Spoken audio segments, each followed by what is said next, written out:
함께 기도하겠습니다. 하나님, 이제 살아계신 하나님의 말씀을 듣습니다. 이 자리에 선포되는 말씀이 하나님의 말씀으로 우리에게 심겨지도록 성령 하나님, 우리에게 지혜를 허락하여 주옵소서. 주님의 말씀을 알게 하소서. 지금 이 자리에 함께 계신 예수님의 이름으로 기도드립니다. 아멘. 네, 할렐루야. 네, 오늘은 특별히 설교를 준비를 마치고 뒤에 앉아서 함께 찬양을 하는데, 하나님께 집중된 마음으로 하나님의 은혜를 간절히 구하는 우리 성도분들의 찬양을 함께 들으면서 제가 그 은혜, 또 하나님께 집중하는 이 마음에 압도돼서 제가 먼저 은혜를 받고 시작하는 것 같습니다. 하나님을 향한 우리의 열정이 아침부터 저녁까지 지칠 줄을 모르고 하나님 찾는 이 열정이 주님께 돌아가는 그날까지 멈추지 않는 우리 아름다운 열정이 되기를 소망합니다. 1년의 전환점이라고 하면 보통 시기적으로는 6월 말이나 7월 초를 생각하실 것입니다. 그것이 기간적으로 봤을 때 전환이 되는 시기는 맞습니다. 그런데 제 마음속에 진정한 전환점의 이 시기는 바로 이 시기인 것 같습니다. 긴 여름 기간을 마치고 또 여름 휴식을 마치고 새로운 계절을 향해서 다시 한번 우리의 마음을 다잡는 시기인 것 같습니다. 새로운 계절을 앞두고 있고, 또 어려서부터 우리는 새로운 학기를 맞이해서 이 설레고 또 떨리는 마음으로 새해 결단과 다짐을 다시 끌고 와서 새롭게 결단하게 되는 이 시즌인 것 같습니다.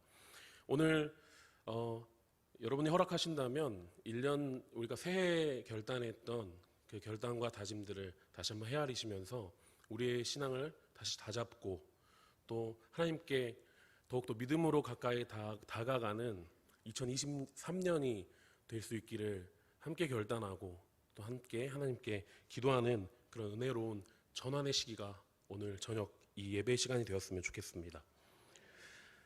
오늘 본문은 시편입니다. 어떤 사람은 제가 시편을 전공한 줄 압니다. 제가 저녁 예배에 올라올 때마다 시편 말씀을 벌써 3번째 나누고 있습니다. 오늘 이 시편 말씀을 또 연구하고 또 예배를 준비하면서 특별히 우리 저녁 예배에 함께 하시는 이 성도분들께 이 시편, 너무나 중요한 이 시편의 은혜가 가장 적절한 시기에 우리에 부어지고 있다라는 느낌을 받았습니다. 오늘 이 말씀을 기쁨으로 전할 수 있고 또 이 말씀을 함께 듣고 또 나눌 때에 하나님의 마음, 또 하나님께 더욱더 가까이 나아가기를 결단하는 그런 마음으로 우리가 오늘 말씀 속으로 나아갔으면 좋겠습니다. 제가 이 시편 말씀을 나눌 때마다 말씀을 드리는데, 이 시편은 총 5권으로 구분되어 있다고 말씀을 드렸습니다. 그 5권의 구분은 바로 모세 오경의 권위를 이 시편에 부여하는 것이라고 말씀을 드렸습니다. 그래서 이 시편 말씀이 이스라엘 사람들, 특히 유대인들이 너무나 중시했던 그 율법서 그 5권의 권위를 가지고 있고, 따라서 사람들이 예배할 때에 또 하나님께 기도할 때에 또 찬양할 때에 이 말씀을 가지고, 이 시편 말씀을 가지고 하나님께 예배했다는 말씀을 드린 적이 있습니다. 이 시편 5권의 구분이 누구의 오경입니까? 누구의 오경의 권위를 부여했다고 했습니까? 모세입니다. 그런데 오늘 말씀 표제를 보시면 하나님의 사람 모세의 기도라고 되어 있습니다. 이 시편에 하나님을 믿는 이 유대인들, 또 고대 하나님을 믿었던 이 신앙인들이 율법서, 그들이 가장 중시했던 율법서의 권위를 부여했는데, 이 율법서의 중심에 있는 그 모세의 기도가 오늘 말씀이라는 사실입니다. 특별히 시편 150편 중에서 모세의 기도는 시편 90편, 오늘 본문이 유일합니다.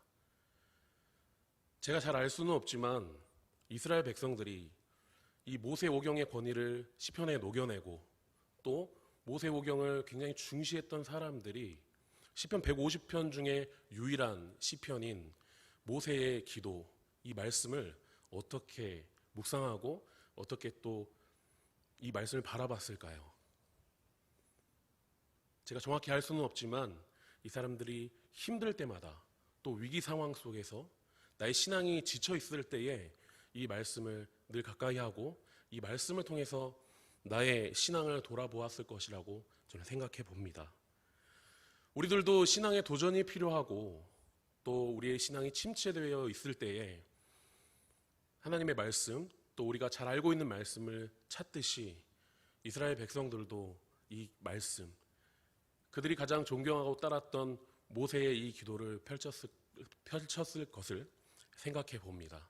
오늘 우리에게도 이 신앙의 전환점, 또 2023년의 전환점이 되는 이 시기에 이 말씀이 우리의 신앙을 다시 한번 다잡고 하나님의 뜻 가운데로 나아가게 도전이 되는 그런 말씀이 되었으면 좋겠습니다. 오늘 본문 1절과 2절을 함께 읽도록 하겠습니다. 함께 읽겠습니다. 주여, 주는 대대에 우리의 거처가 되셨나이다. 산이 생기기 전 땅과 세계도 주께서 조성하시기 전 곧 영원부터 영원까지 주는 하나님이시니이다. 아멘. 이 본문은 부름, 고백, 그리고 탄식, 청원, 이런 구조를 가지고 있습니다. 먼저 주님을 부르는 이 말씀이 방금 함께 읽은 1절과 2절입니다. 이 시편 저자인 모세는 주여, 주님을 부르며 고백하고 있는데요. 이 주님을 부를 때 사용된 이 호칭은 보통 하나님을 부르는 호칭과는 조금 다릅니다. 보통 엘로힘, 또 야훼라는 표현을 사용하는데 이 주여라고 부를 때는 아도나이라는 표현을 사용하고 있습니다. 이것은 이 아도나이의 뜻은 주인이라는 뜻을 가지고 있습니다. 그러니까 하나님께 기도할 때 처음 하나님을 부르는 이 호칭이 하나님은 나의 주인 되십니다. 하나님은 나의 주인 되십니다. 이렇게 고백하고 있습니다. 하나님이 나의 인생의 유일하신 주인 되시고 나를 종삼아 주신 그 은혜를 감사해서 이 단어에 하나님을 향한 이 사랑과 믿음을 담아서 호칭하고 있는 것이죠. 단순히 하나님을 부르는 것이 아니라 나의 주인 되신 하나님을 다시 한번 믿음으로 고백하고 경외함으로 드러내고 있는 것입니다. 그리고 이어지는 주님은 우리의 거처가 되셨나이다. 이 거처라는 단어는 마온이라는 단어로 사용되는데 이 단어의 본뜻은 높은 바위산이라는 뜻입니다. 이 높은 바위산은 야생에서 생물들을 비와 바람으로부터 안전하게 지키는 존재입니다. 이 고백은 백성들의 삶 속에서 드러나는 비와 바람 같은 이 문제들로부터 지켜주시는 안전한 분이 바로 하나님이십니다라는 고백입니다. 또한 바위산은 움직이지 않습니다. 늘 그 자리에서 그 바위산 뒤에 있는 존재들을 지키면서 비와 바람을 마주하고 견뎌내는 것입니다. 우리 하나님은 이렇게 우리의 문제를 우리 앞에서 막아주시고 변치 않고 신실하심으로 우리 움직이지 않으시고 우리를 보호해 주시고 지켜주시는 분이십니다. 오늘 기도의 첫머리에서 하나님을 향한 주인 되심과 나의 유일한 거처 되심을 고백하는 이 기도의 첫머리가 우리가 주님께 드리는 기도의 첫머리가 되기를 간절히 원합니다.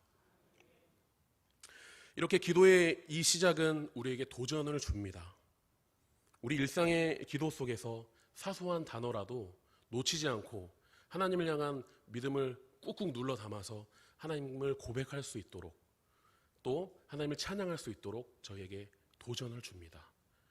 만일 우리가 이러한 믿음의 고백을 꾹꾹 눌러 담아서 하나님께 기도한다면 우리의 신앙은 그리고 우리의 기도는 더욱 성숙한 기도가 될 것입니다. 오늘 이 시편의 기도의 첫머리를 기억하심으로 여러분 매일매일의 일상에서 드려지는 하나님을 향한 기도가 믿음의 고백, 또 하나님의 위대하심, 경외하는 그런 고백 되기를 원합니다. 또한 2절을 살펴보면 이 시편 저자는 하나님이 산이 생기기도 전에 계셨고 땅과 세계도 주께서 조성하기 전에 계셨다. 그리고 영원부터 영원까지 주님은 하나님이시다라고 고백하고 있습니다. 하나님의 영원하심 그리고 하나님의 무한성을 고백하고 있는 것이죠. 영원부터 영원까지 계신 하나님이 나의 주님이시다. 무한의 자리에서 유한의 자리로 내려와 우리와 관계해 주시는 자비로운 하나님이 나의 주님이시라는 고백을 믿음으로 드리고 있는 것입니다. 우리가 신앙의 연수가 쌓이고 매주 그리고 매일매일 예배를 드리다 보면 우리에게 중요한 하나님의 은혜와 자비가 익숙해질 때가 있습니다. 우리를 위해서 사람의 몸으로 오시고 우리를 위해 죽으신 십자가의 은혜가 새롭기보다 매일 듣는 익숙한 말이 될 때가 있다라는 것입니다. 오늘 본문의 기도는 누구의 기도라고요? 모세의 기도입니다. 모세는 얼마나 하나님과 가까운 사람이었습니까? 하나님, 이신전심, 제 마음 다 아시죠? 요한복음의 베드로처럼 주님께서 제가 주님 사랑하시는 줄을 주님께서 아십니다 라고 고백할 수도 있는 것 아니겠습니까? 그런데 모세는 나의 주님 되신 하나님, 나의 거처 되시는 하나님, 영원하신 하나님을 믿음으로 고백하고 있습니다. 주님 도와주십시오. 주님 채워주십시오. 나의 문제들을 나열하기에 급급했던 우리의 기도를 반성하게 됩니다. 잠시 제 얘기를 좀 드릴까 합니다. 저희 어머니는 저희 집에서 가장 내향적인 분이십니다. 살아가면 살아갈수록 저희 어머니가 이렇게 내향적인 분이셨나? 라는 사실을 새삼스럽게 깨닫게 돼요. 제가 어린 학창시절 초등학교 때 저희 어머니가 자모회장을 하셨습니다. 아무리 생각하고 돌아봐도 어머니의 성격에 맞지 않은 자리인 거예요. 이렇게 내향적인데 왜 자모회장을 하셨지? 자신에게 맞는 그리고 좋아하는 일도 아닌데 왜 자모회장을 하셨지? 어느 날 갑자기 너무 문득 그게 미스테리로 다가오는 거예요.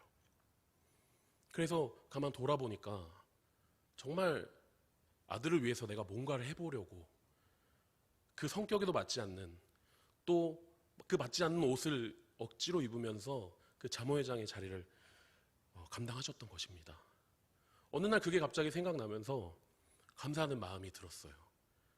그래서 대뜸 어머니께 찾아가서 어떻게 그렇게 성격에도 맞지 않는 자모회장을 하게 됐냐. 너무 감사하다. 어머니 성격을 아는데 이렇게 자모회장 하고 또 아들 뒷바라지 해준다고 그렇게 용기 내주셔서 감사하다고 그 생각이 날 때 말씀을 드렸어요. 그런데 어머니가 너무나 고마워하는 거예요. 그리고 그 얘기를 한 며칠 뒤에도 또 고맙다고 말씀하시는 거예요. 잊어버렸던 자신도 잊고 살았던 그 과거의 그 행동을 고마워해주고 또 기뻐해주니까 어머니 나름대로도 그것이 감동이었던 것입니다. 이 말씀을 묵상하면서 어머니의 모습을 또 오버랩하면서 우리가 하나님께 받은 은혜와 그 감사의 제목들을 우리가 감사하고 진실되게 기뻐한다면 하나님이 이와 같이 기뻐하시겠구나. 하나님의 그 은혜로우심과 자비로우심을 기억하고 감사하는 우리들의 고백을 듣고 하나님께서 정말 기뻐하시겠구나라는 생각이 들었습니다. 오늘 모세가 이 하나님께 드린 이 고백을 하나님께서 기뻐 받으신다는 이 사실을 여러분들 함께 아셨으면 좋겠고, 여러분들도 매일 삶 속의 그 고백이 하나님께서 우리에게 부어주신 그 은혜에 진실되게 기뻐하고 감사함으로 찬양하는 그런 고백 되어서 하나님을 기쁘시게 하는 그런 인생들이 되기를 원합니다. 이제 본론으로 들어가 하나님을 부르고 믿음의 고백을 드린 이 모세는 인간의 유한성을 고백합니다. 3절과 4절의 말씀을 함께 읽도록 하겠습니다. 함께 티끌로 돌아가게 하시고 말씀하시기를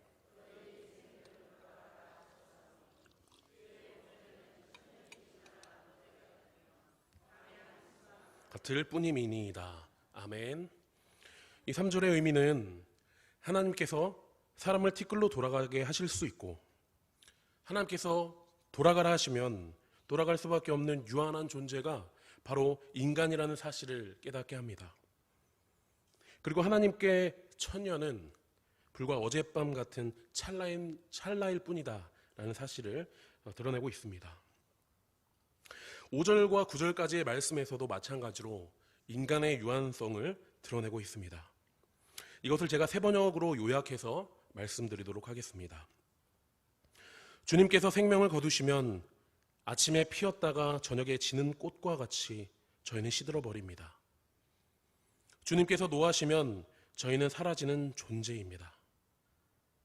주님이 저희들의 죄를 들추시면 우리의 숨은 죄가 낱낱이 드러납니다. 모세는 인간의 존재가 얼마나 연약하고 덧없는 유한한 존재인지를 하나님 앞에 고백하고 있는 것입니다. 우리는 마치 내일이 올 것을 당연하게 여기며 살아갑니다. 혹자는 젊은 시절 진로를 위해서도 준비하고 계획해야 하지만 60대 이후의 삶도 준비해야 한다라고 말합니다.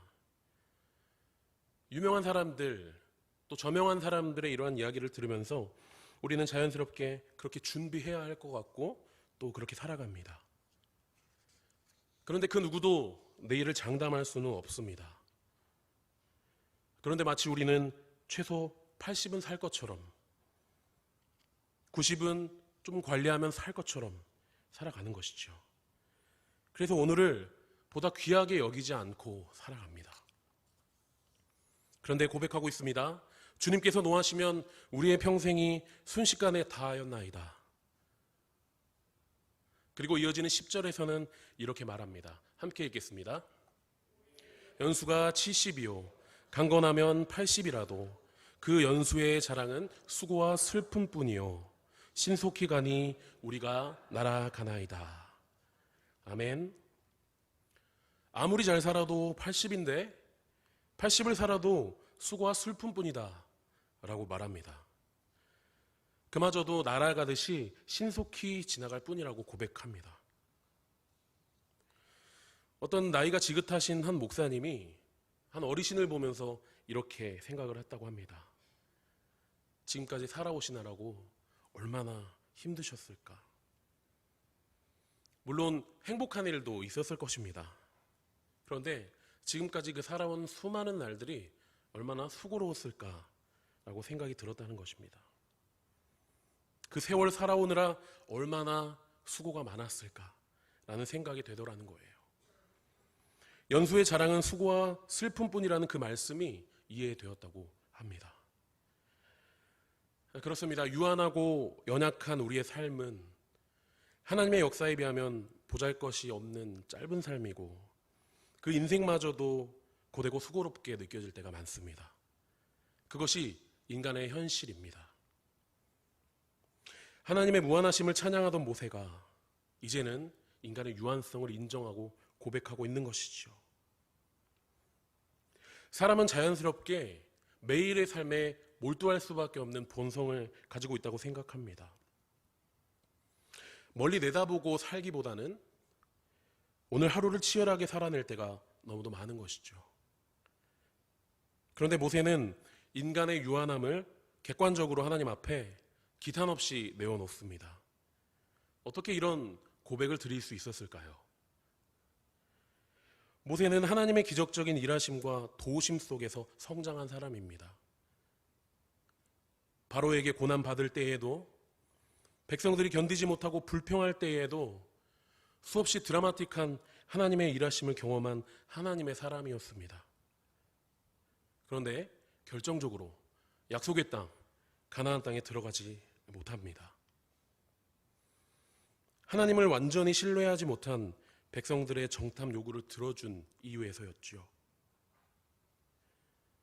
하나님의 약속하신 땅을 목전에 두고 결정적인 순간에 실패하고 나니 모세는 인간의 연약함을 더욱 절감하였을 것입니다. 하나님을 향한 경험으로 점철된 자신이 이 가장 중요한 결정적인 순간에 실패하는 모습을 보면서 자신의 연약함 또 유한함을 보게 됨으로써 하나님의 마음을 이제 보게 되고 하나님의 눈으로 인간 자기 자신 스스로를 객관화할 수 있었던 것이죠. 인간의 연약함을 스스로 인정하고 고백하는 것은 자신의 인생에서 한 발 떨어져 하나님의 눈높이에서 바라보는 것입니다. 신앙이 성숙해져 가면 첫째로 하나님의 자녀라는 사실, 스스로가 하나님의 자녀라는 이 자의식을 갖고 자신을 사랑하게 됩니다. 그리고 둘째, 하나님의 자녀인 이웃, 내 옆에 있는 이웃이 나와 마찬가지로 하나님께 사랑받는 하나님의 자녀라는 사실을 깨닫고 타자를 바라보게 됩니다. 그리고 세 번째로는 인간의 유한성을 깨닫고 우리의 힘을 의지하기보다는 하나님을 의지하며 주님의 눈으로 세상을 바라보게 됩니다.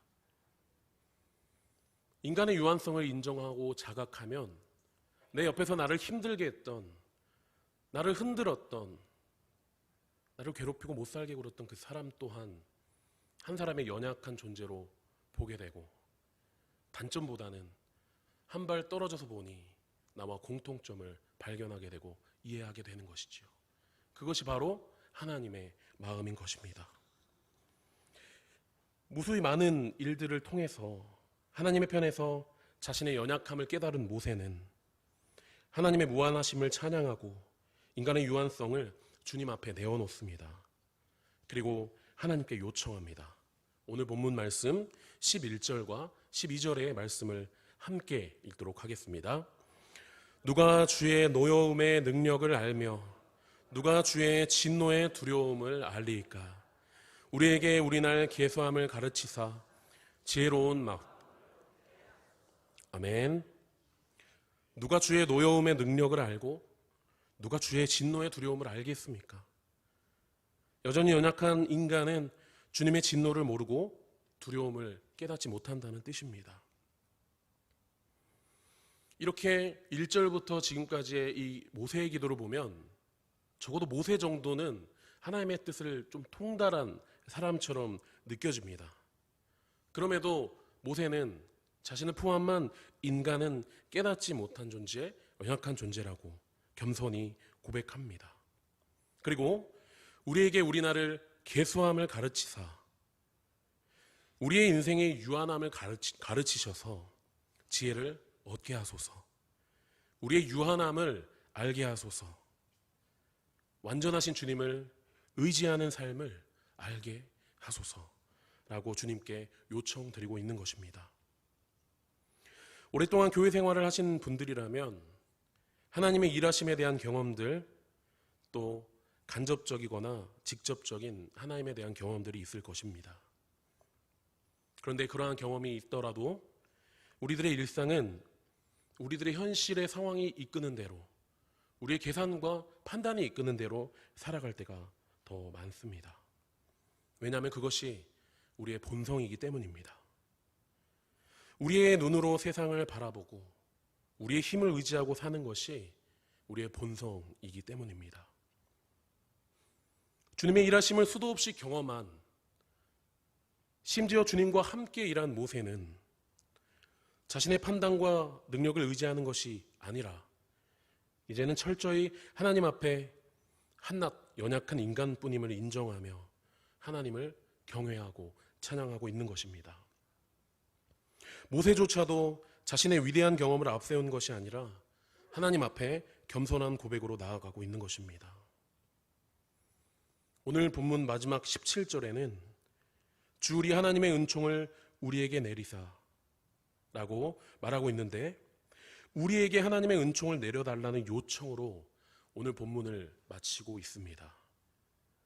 우리라는 단어를 통해서 이 기도가 개인의 고백이 아니라 공동체를 위한, 공동체가 모두 하나님 앞에 깨달음을 얻어 하나님을 찬양하는 찬양자들이 되게 해주시라는 요청을 담고 있음을 알 수 있습니다.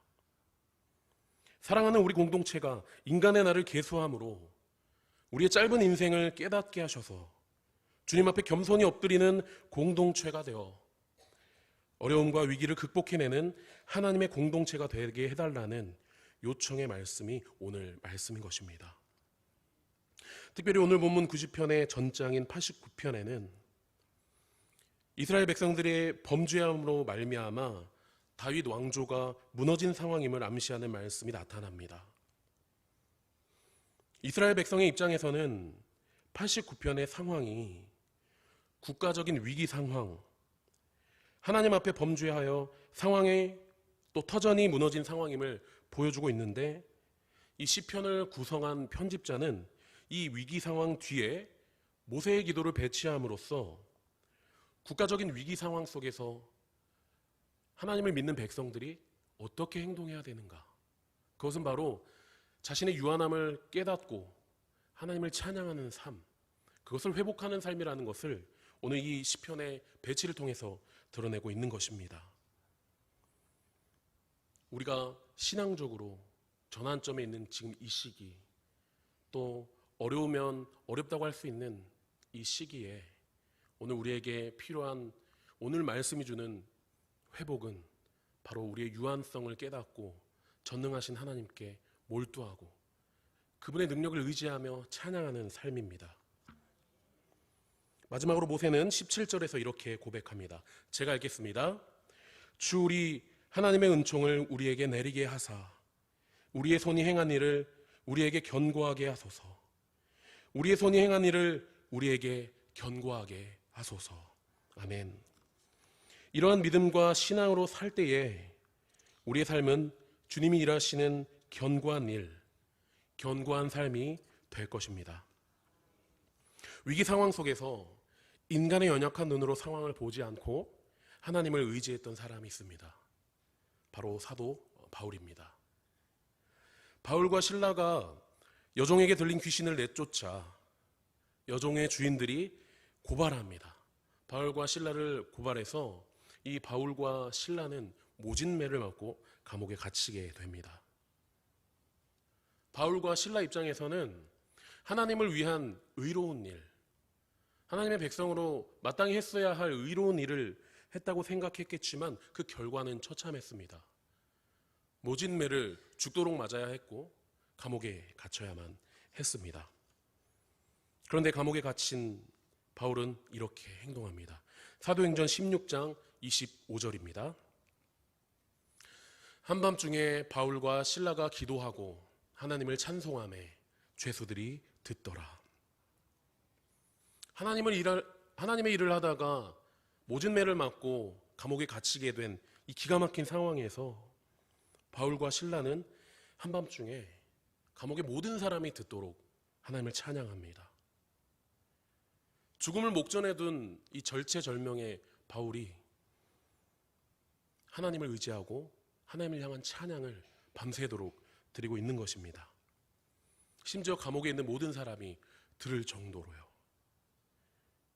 이것은 현실의 상황과 문제를 본 것이 아니라 전능하신 하나님, 담에색 길 위에서 나를 만나주셔서 나를 새롭게 하신 예수님, 그 하나님을 의지하면서 믿음으로 드렸던 찬양인 것이죠.